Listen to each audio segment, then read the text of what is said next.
বন্ধুরা এখন বাজে রাত 1টা। তো এখন যাব, মানে আমরা এখন কলকাতা থেকে আর কি আন্দামান যাব, সেই জন্য আর কি এয়ারপোর্ট যাব। তো ভাবলাম তোমাদের সাথে একটু শেয়ার করি। তো এখন দেখো বাইরে হচ্ছে বৃষ্টি, প্রচুর বৃষ্টি হচ্ছে, জানি না কি করব।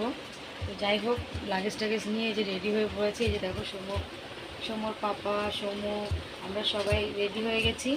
আর প্রচুর লাগেজ হয়েছে, তোমাদেরকে এটা পরে শেয়ার করব। আমি আন্দামানে পৌঁছে দেখাবো যে কি মানে কতটা লাগেজ হয়েছে। খুব টেনশানে রয়েছে। কলকাতা ছেড়ে চলে যাচ্ছি, মনটাও একটু খারাপ, কিন্তু কিছু তো করার নেই, যেতে তো হবেই। তো চলো দেখতে থাকো ভিডিও, আশা করছি তোমাদের খুব ভালো লাগবে। তো এই যে বৃষ্টির মধ্যেই বন্ধুরা বেরিয়ে পড়েছি, কিছু করার নেই, কারণ আমাদের তো টাইম মতো পৌঁছতে হবে। সেই জন্য এই যে গাড়ি করে চলে আসলাম, এয়ারপোর্টের সামনে চলে এসেছি। আর আমাদের সঙ্গে কিন্তু কেউ আসেনি দিতে টেতে, কারণ আমাদের তো কেউ নেই এখানে, কে আর আসবে বলো দিতে। তো বন্ধুরা চেয়েছিল আসতে, যেহেতু এত রাত হয়ে গেছে সেই জন্য আর ওদেরকে বলিনি আসতে, কিন্তু ওরা চেয়েছিল, কিন্তু আপনজন সেভাবে কেউ কিছু বলেনি আসার জন্য। তো যাই হোক, নিজেদের কাজ তো নিজেদেরই করতে হবে। তো সময় বাবা দেখো সমস্ত ব্যাগপত্রগুলো সমস্ত গুছিয়ে সব দরকার। তো বন্ধুরা এই যে সময় আর কি ওর ঠান্ডা লাগছে, যেহেতু ওয়েদারটা একটু ঠান্ডা ঠান্ডা আছে। তো দেখো ওর পাপা আর কি ভেতরে একটা গেঞ্জি পরিয়ে দিচ্ছে, আর তার উপরে আর একটা গেঞ্জি পরিয়ে দেবে। ভাগ্যিস আমি গেঞ্জিগুলো আর কি ওই আমার হ্যান্ড লাগেজে নিয়ে এসেছিলাম, নাহলে যে কী অসুবিধাই না হতো। তো এদিকে আমরা এখন ওটা ওপরে দাও। এইদিকে দেখো এই যে আমাদের লাগেজ, এই যে এয়ারপোর্টের ভেতরে ঢুকে গেছি আমরা। এখনো পুরো ভেতরে ঢুকিনি, এখনো কাউন্টারে গিয়ে সব চেকিং হবে। তো এদিকে আমাদের বোর্ডিং পাস করার জন্য লাইনে চলে যাচ্ছিলাম, আর এদিকে একটা স্যার বললো লাইন দিতে হবে না, বাচ্চা আছে যেহেতু, তাই জন্য লাইন দিতে হলো না। আর এদিকে দেখো সায়ক চক্রবর্তী আর সায়ক চক্রবর্তীর মায়ের সঙ্গে দেখা হয়ে গেল। তোমরা তো সবাই চেনো, তো সিরিয়াল করে। তো যবে দিয়ে শুনেছিলাম 31 তারিখে আর কি ওরা আন্দামান যাচ্ছে, তবে থেকেই মানে, আর আমারও যেহেতু 31 তারিখেই টিকিট ছিল, তবে থেকেই ইচ্ছে ছিল ওদের সঙ্গে দেখা করার, আর দেখা হয়েও গেল। কিন্তু ওদের ভিডিওটা করতে পারিনি, যেহেতু আমরাও চেকিংয়ে ছিলাম। তো এখন 4:30 বাজে, আর এদিকে দেখো আমরা ওয়েটিং রুমে মানে ওয়েট করছি, আমি আর সোমর। আর এদিকে আমাদের ঠান্ডা লেগে গেছে প্রচণ্ড। আর সোমর পাপা গেছে আর কি সোমর জন্য একটু পপকর্ন আনতে। এখন সোমর চিপস খুঁজছে, কিন্তু পাওয়া যাচ্ছে না। তো ও আর কি চিপস কুরকুরে এগুলো খাবার বায়না করছে, কিন্তু ওগুলো এখানে সেরকম একটা পেলাম না, বাচ্চা তো। ওর জন্য একটু পপকর্ন আনতে গেছে। আর এদিকে আমরা ওয়েটিংয়ে বসে আছি, আর ভীষণ ঠান্ডা লাগছে এখন, ঠান্ডা এসিতে বসে আছি, যেহেতু ওয়েদারটা একটু বৃষ্টি বৃষ্টি মানে বৃষ্টি হয়েছে, তো সেই জন্য ভীষণ আর কি ঠান্ডা লাগছে। আর একটা ভীষণ ভালো মানে আমি খুব খুশি হয়েছি সেটাতে, সেটা হলো সায়ক যে ব্লগ করে, তো ওর সাথে আমার দেখা হয়েছে। ও আন্দামানে যাচ্ছে একই ফ্লাইটে। তো ও যখন আর কি কাকিমাকে নিয়ে, মানে ওর কাকিমাকে নিয়ে যখন লাইনে দাঁড়িয়েছিল টিকিট কাউন্টারে, তখন আমার সাথে দেখা হয়েছে। আমি সেলফি উঠিয়েছি, কথা বললাম, ভীষণ ভালো ওরা দুজনেই, খুব ভালো লেগেছে ওদের সাথে পরিচয় হয়ে। তো আশা করছি আবার দেখা হবে, যেহেতু আমি পপুলারেই থাকি। ওর সাথে দেখা আমার সত্যি খুব ভালো লেগেছে। আমি প্রত্যেক দিন ওর ভিডিও দেখি, আর যেদিন শুনেছিলাম যে ওর ভিডিওতে যখন শুনেছিলাম সায়কের ব্লগে যে ও আন্দামান যাচ্ছে, তখন আমি ওকে কমেন্ট করেছিলাম যে আমিও আন্দামানে থাকি, তুমি কোন ফ্লাইটে যাচ্ছ। তো তখন জানা হয়নি। তো আমি মানে সেই দিন থেকেই আমি মানে ভাবছি যে ওর সাথে যে সত্যি আমার দেখা হয়েছে, তো খুব ভালো। তার আমার সাথে এতটা খুশি হয়েছি, আমি কী বলবো, এত ভালো। কাকিমাও যেমন ভালো, আর সায়কটাও খুব ভালো। তো ভীষণ ভালো লেগেছে, ভীষণ ওদের সাথে। আর আমরা একই ফ্লাইটে যাব, যে আশা করছি আবার দেখা হতেও পারে।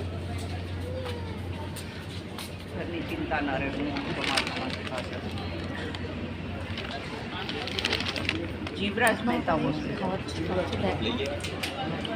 টেস্টি। হ্যাঁ কাকে বলো, কাকে বলো, বলো টেস্টি বন্ধুরা, বলো বলো। এখন খাবে? আচ্ছা। তো বন্ধুরা এদিকে হচ্ছে কি সময় কাপা নিয়ে এসেছে কেএফসি চিকেন আর কি। তো আর কি খুবই খিদে পেয়েছে, বারবার বলছিল পেটে ব্যথা করছে, পেটে ব্যথা করছে। সেই জন্য আর কি বাচ্চা মানুষ তো জেগে আছে, খিদে তো পাবে। এই জন্য বাবা আর কি ওপর থেকে নিয়ে আসলো। আর একটু পরেই আমাদের ফ্লাইটের মধ্যে আর কি, প্লেনের মধ্যে ঢুকে যাবো আর কি।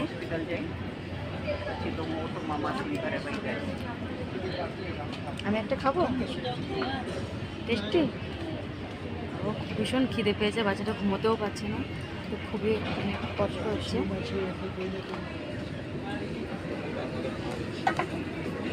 সমর আর ভালো লাগছে না বন্ধুরা, এই যে সমর পাপার কোলে উঠছে একবার, এদিকে আসছে একবার। ওর খাওয়া দাওয়া কমপ্লিট হয়ে গেছে, এখন এই প্রশ্ন ওই প্রশ্ন করেই যাচ্ছে, কখন আসবে, কেন প্লেন আসছে না। যে ছোটো মানুষ তো সেই জন্য আর কি রাতে জাগার মানে তো এতক্ষণ জেগে রয়েছে, সেই 10টা মানে 7টা অবধি ঘুমিয়েছিল, তারপরে সন্ধ্যে 7টা অবধি, তারপর থেকেই জেগে আছে। একবার ঘুমিয়েও পড়েছিল, তারপর 5 মিনিটে আবার উঠে গেছে। তো ওর খুবই কষ্ট হচ্ছে, তো কিছু তো করার নেই। যাই হোক, খুব ভালো লাগছে আর কি। দেখো কত প্রশ্ন করছে, দেখো ওর বাবাকে। তো সময় খাচ্ছিলো, তারপর আমারও একটু খিদে পাচ্ছিলো, তা আমিও একটু খেয়ে নিচ্ছিলাম আর কি সময়ের সাথে। সমকে বললাম আমাকে দেবে, সময় বললো হ্যাঁ হ্যাঁ তুমিও খাও আমিও খাই। তো আমি আর সময় দুজনে মিলে খাচ্ছিলাম, আর সময় পাপাকে আমি একটু খাইয়ে দিচ্ছিলাম, মানে 3জন মিলেই খাচ্ছিলাম। তো এদিকে দেখো এখানে হচ্ছে আমরা ওয়েটিং রুমে সব বসেছিলাম। এটা হচ্ছে ওয়েটিং রুম। এখানে যতক্ষণ না ফ্লাইটে চালু হয় ততক্ষণ মানে চালু হওয়ার একটু আগে সবাইকে আর কি এখান থেকে যেতে হয় আর কি। তো এটা হচ্ছে আমাদের ওয়েটিং রুম। এখানে বসে বসে খাওয়া দাওয়া করছিলাম, বসছিলাম। তো এই যে বন্ধুরা, আমরা এখন এই যে বাসের জন্য দাঁড়িয়ে আছি, এই যে বাস আসছে।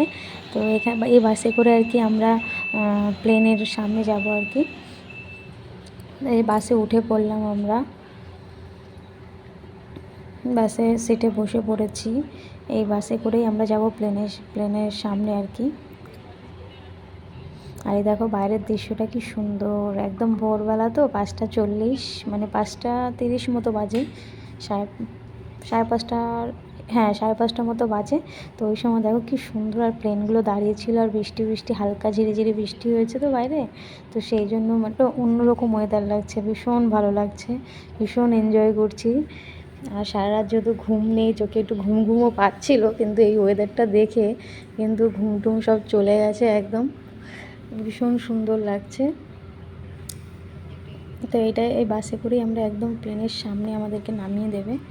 দেখো বলতে বলতে আমরা চলেও আসলাম। আর এই যে দেখছো, এই যে উনি যাচ্ছে, একটা লোক যাচ্ছে আর কি। তো ইনি হচ্ছে গিয়ে প্লেনের ক্যাপ্টেন, মানে যিনি আর কি বয়স্ক করে। আর দুজনেই আর কি, একজনের সাইডে থাকেন বসা, আর একজনের যে মেন যে ক্যাপ্টেন, এই যে এখন যাবে পেছনে যাকে দেখছেন ওটা হচ্ছে মেন ক্যাপ্টেন। তো উনি কিন্তু খুব হাসি খুশি ছিল। এখন আমরা উঠে গেছি ফ্লাইটে, একটু পরেই ছাড়বে আর কি। এখনই ছেড়ে দেবে, এখনই ছাড়বে না, এক্ষুনি ছেড়ে দেবে বন্ধুরা। উঠে গেছি, সিট বেল্ট লাগিয়ে নিয়েছি, এরকম সিট বেল্ট লাগানো হয়ে গেছে। সময় একাই সিট বেল্ট লাগিয়েছে। সমর চোখে প্রচণ্ড ঘুম, এদিকে দেখো সমর একদম লেগে খুব খারাপ অবস্থা, বাসে বসে লেগে গেছে। তো এই যে প্লেনে উঠে বসে পড়েছি। তারপরে এদিকে দেখো আমাদের মানে ফটো সেলফি উঠাচ্ছিলাম বসে বসে। এখন সবাই যে দেখো উঠছে প্লেনটা, এই যে এখন চললো আর কি, প্লেন চালু, মানে প্লেনটা ছেড়ে দিয়েছে, এখনও কিন্তু উপরের দিকে ওঠেনি। এই আস্তে আস্তে চলতে উপরের দিকে উঠবে। আর এই সময়টা কিন্তু বেশ ভালো লাগে, ভীষণ এনজয় করেছি খুব। এই যে এখন আস্তে আস্তে এই যে উঠে, এই যে আস্তে আস্তে উঠছে, এই যে উঠে গেল। এই যে মানে ধাক্কায় ওঠে, যখন ওঠে না আমার কিন্তু মানে যেরকম মজা লাগে সেরকম ভয়ও লাগে। আর এই নিয়ে আমার মানে তৃতীয়বার আর কি প্লেনে উঠছি আর কি। তো একদম ফার্স্টবার যখন উঠেছিলাম ভীষণ ভয় পেয়েছিলাম, তারপরে এবার অতটা লাগেনি, আর এবারও খুব একটা লাগছে না, তবে একটু ভয় লাগে ওঠার সময় আর নামার সময়, বেশি লাগে ওঠার সময়। আর এই যে দেখো অনেকটা উপরে উঠে গেছি আমরা, আর এই যে নিচের বাড়িঘরগুলো একদম ছোট্ট পিচকি লাগছিলো। আর আমি তো সমর পাপার হাতটা একদম জোরে ধরে আছি, মানে আমার যে মানে কীরকম ভয় লাগে এই সময় ধাক্কা দিতে ওঠে, তো যখন উপর দিকে ওঠে একটা লেয়ার ভাই ওঠে, তখন কিন্তু কীরকম একটা লাগে। সমর পাপার অতটা ভয় টয় লাগে না, কি জানে আমার কেন লাগে। আর সমরও ওরকম কিছু মনে হয় না, সমর খুব অতটা ভীতু না আমার মতো। আর এই দেখো পুকুর, কত কিছু দেখা যায়, সব ছোট্ট ছোট্ট, মানুষজন কিছু বোঝা যায় না, কিন্তু পুকুর টুকুর তারপরে বাড়িঘর সব কিছুই একটু একটু বোঝা যায়। এই আমরা উপরে উঠে পড়েছি। তারপরে দেখো সমু দেখতে দেখতে ঘুমিয়ে পড়েছে। ওর একটা মানে প্রবলেম আছে, ও যখনই প্লেনে ওঠে তখনই কিন্তু ঘুমিয়ে পড়ে। যখনই আসার সময় ওরকম করেছে, যাওয়ার সময় ওর শুধু ওর প্রবলেম না, এটা হচ্ছে গিয়ে কারণ হচ্ছে গিয়ে ও তো ছোটো মানুষ। আর যখনই আমরা তো এয়ার ইন্ডিয়ার টিকিটটা বেশি কাটি, তো এই সময় আমাদের ভোরবেলা আসার সময় আর কি, আন্দামান থেকে আসার সময় 8:30টায় ফ্লাইট থাকে, আর যাওয়ার সময় যে আমরা যখন যাচ্ছি কলকাতা থেকে আন্দামান, তখন আমাদের 5:40-এ ফ্লাইট ছিল। তো দেখো এদের উঠে পড়েছি, তার মধ্যে এই যে চলে এসেছে। একটুখানি উঠে বসার পর এই যে ব্রেকফাস্ট চলে এসেছে। আর এয়ার ইন্ডিয়ায় আর কিন্তু ব্রেকফাস্ট দেয়, সব ফ্লাইটে দেয় না, এয়ার ইন্ডিয়ায় দেয় আর ভিস্তারায় দেয়। তো আমরা আসার সময়ও পেয়েছিলাম, এখন যাওয়ার সময় দেখো সমর পাপা মানে যেই দিয়েছে সঙ্গে সঙ্গে খাওয়া স্টার্ট, ওর খিদে পেয়েছিল। আর আমি এমনি তো প্লেনে উঠলে কিছু খেতে পারি না, আর সমু তো ঘুমাচ্ছে, ও তো খাবেই না, আর ওকে ডাকবোও না, ও উঠলে খুব ভীষণ ডিস্টার্ব করবে। আর এদিকে সমর পাপা তো স্যান্ডউইচটা খেয়ে নিচ্ছে। আমরা যেহেতু ননভেজ নিয়েছিলাম, একটা চিকেন রোল ছিল, ছোট, খুব বেশি বড় নয়। আর তারপরে ব্রেকফাস্ট কমপ্লিট করে এদিকে দেখো ব্ল্যাক কফি চলে এসেছে। ব্ল্যাক কফিটা সমর পাপা নিয়েছিল খাওয়ার জন্য, আমি নিইনি। আমি বললাম না প্লেনে উঠে কিছুই খাই না। আর আমার যে খাবার দাবার ছিল, ব্রেকফাস্ট ছিল, আমার আর সমরটা আমরা প্যাক করে বাড়িতে নিয়ে যাবো করে আর কি, ব্যাগের ভেতর রেখে দিয়েছি। আর প্রায় আমরা এসে গেছি। এই যে ব্রেকফাস্ট করে টোরে, এই যে বাইরের সিনারিগুলো দেখো কি সুন্দর। এই যে আমরা কিন্তু আন্দামানের মধ্যে ঢুকেও গেছি, এদের শুধু সমুদ্র আর সমুদ্র। যেহেতু মেঘলা ওয়েদার, ওই জন্য একটুখানি মাঝে মাঝে মেঘে ঢাকা পড়ে যাচ্ছে। তো আগেরবারও আমরা যখন যাচ্ছিলাম, বা আগে যে দুবার আমি প্লেনে উঠেছি, তখনও কিন্তু আমি দেখেছি। এটা জাস্ট তোমাদের সঙ্গে শেয়ার করবো বলেই কিন্তু আমি এই সমস্ত কিছু আর কি ভিডিও করে রেখেছি। আর এই দেখো একদম আমরা পোর্টবেলারে পৌঁছে গেছি। এটা হচ্ছে আমাদের ভাতুবস্তি যেখানে আমরা থাকি আর কি, সেই এলাকা থেকেই যাচ্ছি। আর দেখো কীরকম ঘন জঙ্গল, শুধু জঙ্গল আর জঙ্গল। মানে এগুলো কিন্তু জঙ্গল বলতে এরকম নয় যে অন্যান্য গাছ বা কিছু, এখানে বেশিরভাগই নারকেল আর সুপারি গাছ, কিন্তু দেখতে কীরকম লাগে দেখো। আর পাহাড়ের চর তো, সব পাহাড়ি এলাকা যেহেতু, অনেকটা উঁচুতে, আবার নিচুতে ঘর, আবার উঁচুতে ঘর, এরকম করে করে আর কি। তো সেই জন্য এরকম লাগছে। আর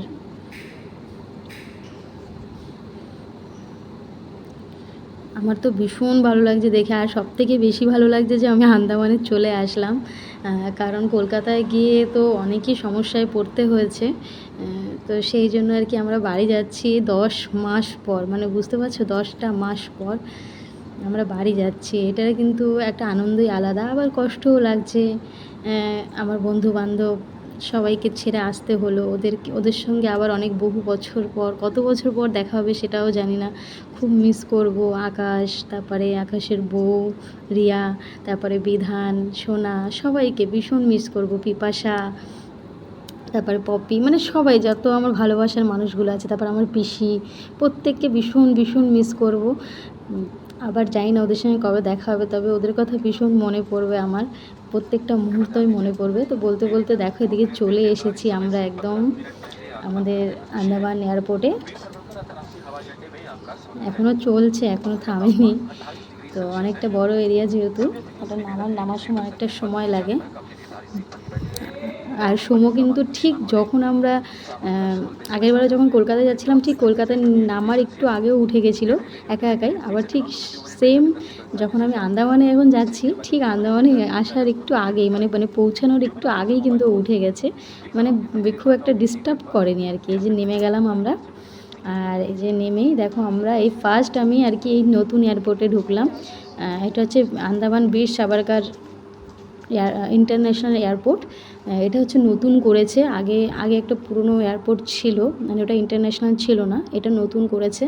তো আমি যখন যাওয়ার সময় গেছিলাম, তখন কিন্তু মানে কলকাতা যাওয়ার সময় কিন্তু আমি পুরনো এয়ারপোর্ট থেকেই গেছিলাম। আর এখন আসার সময় দেখো আবার নতুন, মানে দেখেই আমার মানে বেশ ভালো লাগছে, ভীষণ সুন্দরও করেছে। আর সামনে একদম সামনে আর কি আমরা ব্যাগ নেওয়ার জন্য চলে যাচ্ছি। আর দেখো যাওয়ার সময় ওই যে সায়ক আর হচ্ছে কি সায়কদার মা দাঁড়িয়েছিল, কাকিমা, ভেবেছিলাম গিয়ে এবার একটু সামনাসামনি মানে ওদের সাথে গিয়ে ভিডিও করবো, সেলফি তো তুলেছি কিন্তু ভিডিও করা হয়নি। কিন্তু সেই মুহূর্তেই দেখা হয়ে গেল আমাদের পাশের বাড়ির একটা ভাইয়ার সাথে। ভাইয়া ওখানে নতুন কাজে জয়েন করেছে। তো ভাইয়া দেখেই সৌম্যকে তো ভীষণ ভালোবাসে, তো ভাইয়া দেখেই ওকে কোলে জড়িয়ে ধরলো। আর সৌম্য তো হিন্দিটা একটু ভুলে গেছে, ওই জন্য অতটা কথা বলছিল না, যেহেতু ঘুম থেকে উঠেছে। তো ভাইয়া অনেক আমাদের হেল্প করলো, ব্যাগ ট্যাগগুলো সমস্ত লাগেজগুলো বের করে আনা বা এই যে বাইরে বের করে দেওয়া সবটাই আর কি করেছে। আর ওদিকে আমার মা আর বাবা কিন্তু সেই একদম ভোর 6টা থেকে নাকি এসে দাঁড়িয়ে আছে আমাদের জন্য। তো দেখো সৌম্যকে দেখার সাথে সাথেই মা বাবার মানে ওদের যে কি অসম্ভব ভালো লাগা, মানে বলে বোঝাতে পারবো না। ওরা যে কতটা খুশি হয়েছে 10টা মাস পর ওদের নাতিকে দেখতে পেয়ে। আর সৌম্যও কিন্তু ভীষণ হ্যাপি, ও কিন্তু আর আমাদের চিনতেই পারছে না। আর পারবেই বা কী করে বলো, আমি তো শুধু জন্মই দিয়েছি, একটা বছর, জন্মের একটা বছর মানে সৌম্যর 1 বছর পর্যন্ত কিন্তু আমার বাবা মা বোন আর আমার হাজব্যান্ড, এই 4টে মানুষ না থাকলে আমি বা আমার সৌম্য আমরা কেউই কিন্তু বাঁচতে পারতাম না। তা ওদের প্রতি একটা টানই আলাদা। তো এই দেখো বলতে বলতে বাইরে বেরিয়ে গেছি, এটা হচ্ছে আমাদের এয়ারপোর্টের বাইরেটা, এই যে নতুন এয়ারপোর্ট। আর এই যে এই সাইডে দেখছো পুরোনো বিল্ডিংটা,